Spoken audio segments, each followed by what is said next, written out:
So yesterday, me and my family went to the pet store, and there was a guardian that had a little Cavapoo there that was engaging in behaviors associated with reactivity. The dog was barking. The dog was barking a lot. The dog was barking for probably like 20 some minutes. Like the entire time we were there, the dog was barking pretty consistently.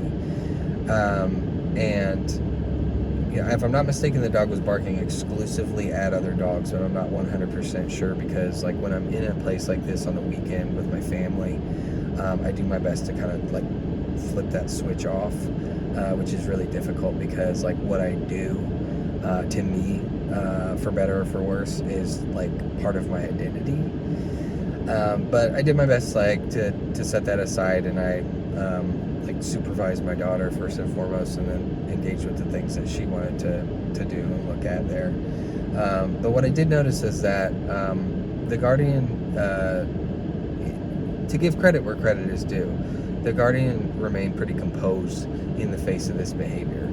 When you work with traditional trainers or alpha trainers, they'll usually instruct you to suppress this behavior, and they'll give collar corrections, and they'll jerk their leash around or jerk them by the leash, and they'll give them verbal corrective markers to try to suppress this behavior, which is often just going to make this much worse. And to her credit, she wasn't doing that, but she was insisting that the dog focus repeatedly over and over while the dog's barking. If your dog's barking like that, like, the time for focus, like the opportunity for focus, is gone out the window. Your dog is over threshold at this point. Trainers throw around this term a lot, but like, so it can be easy to identify over threshold when the dog is lunging and barking and growling and stuff like that. But they're also in the early stages of over threshold when they're like ramping up, when they are not looking at you, they are not responding to their name or cues, they are not keen on accepting food reinforcers, like they don't want a treat when offered, or they're not lured like easily, like they don't follow a treat lure. All those things indicate that your dog is over threshold, so they're not going to be able to do what you want them to do and learn what you're trying to teach them if they're in that headspace.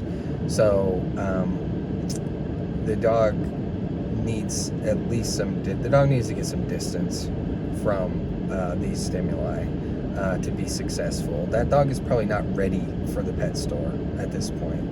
But the good news is, like, a good place to practice is somewhere like Lowe's.